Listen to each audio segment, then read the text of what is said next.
শক্তিশালী কিউইদের বিপক্ষে series draw করায় এবার আইসিসি থেকে এলো বিরাট সুখবর। র্যাঙ্কিংয়ে লাফ দিল লাল সবুজেরা, পেছনে ফেললো সাবেক বিশ্ব চ্যাম্পিয়নদের। বিশ্বকাপে না খেলায় সবাই যখন ভেবেছিল র্যাঙ্কিংয়ের তলানিতে পৌঁছাবে লাল সবুজেরা, তখনই ঘুরে দাঁড়িয়েছে লিটন দাসের দল। সাবেক বিশ্ব চ্যাম্পিয়নকে হটিয়ে পৌঁছে গেল সেরাদের কাতারে। আইসিসি টি-20 র্যাঙ্কিংয়ে টাইগারদের উন্নতি নিয়ে বাকিটা শুনবো প্রতিবেদনে।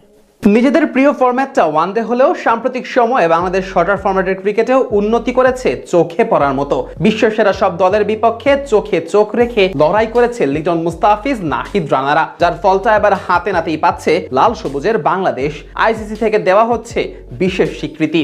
উন্নতি হচ্ছে টাইগারদের টি-20 র্যাঙ্কিংয়েও, যেখানে সাবেক বিশ্ব চ্যাম্পিয়নরাও চার ছক্কার এই খেলায় কোনো কুল কিনারা খুঁজে পাচ্ছে না, সেখানে বাংলাদেশ দিনকে দিন উন্নতির শিখরে উঠছে। এবার তারই ধারাবাহিকতায় আইসিসি র্যাঙ্কিংয়ে এশিয়ার অন্যতম পরাশক্তি শ্রীলঙ্কাকে পেছনে ফেলেছে বাংলাদেশ। কিউইদের বিপক্ষে ঘরের মাঠে সিরিজ ড্র করার সুবাদে উন্নতি হয়েছে টাইগারদের র্যাঙ্কিংয়ে। 9 নম্বর থেকে 8 নম্বরে চলে এসেছে লিটন কুমার দাসের দল। ঘরের মাঠে নিউজিল্যান্ডের বিপক্ষে মাঠে নামার আগে র্যাঙ্কিংয়ের 9 নম্বরে ছিল বাংলাদেশ। 223 রেটিং পয়েন্ট নিয়ে শ্রীলঙ্কার থেকে ঢের পিছিয়েই ছিল লাল সবুজেরা। তবে 3 ম্যাচের এই টি-20 সিরিজ ড্র করেছে লিটন দাসের দল। প্রথম ম্যাচে সাগরিকার পারে হৃদয় শামীমদের ব্যাটিং ঝড়ে জয় ছিনিয়ে আনে টাইগাররা। দ্বিতীয় ম্যাচ অবশ্য বৃষ্টির জন্য হয়েছে পরিত্যক্ত। তবে তৃতীয় ও শেষ ম্যাচে মিরপুরে ব্যাটারদের ব্যর্থতায় ম্যাচ হারলে সিরিজ ভাগাভাগি করে নেয় বাংলাদেশ।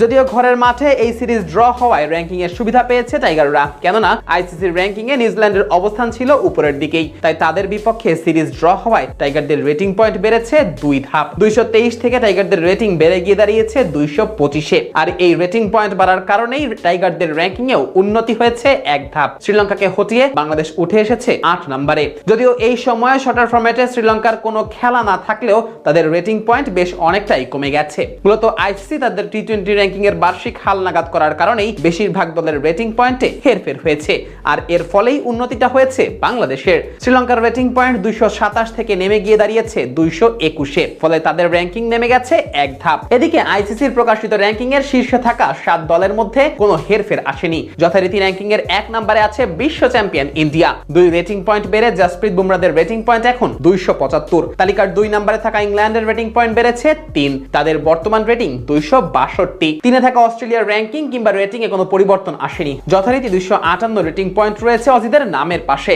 এছাড়া বাংলাদেশের বিপক্ষে সিরিজ ড্র করায় রেটিং পয়েন্ট কমেছে নিউজিল্যান্ডের। 248 থেকে তাদের রেটিং নেমে গেছে 247-এ। তবে র্যাঙ্কিং এর অবস্থানটা রয়েছে সেই 4 নম্বরেই।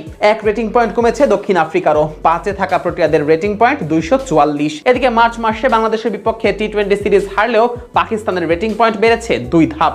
বর্তমানে তাদের রেটিং 240। অন্যদিকে 2 রেটিং পয়েন্ট কমে 7-এ থাকা ওয়েস্ট ইন্ডিজের পয়েন্ট এখন দাঁড়িয়েছে 233-এ।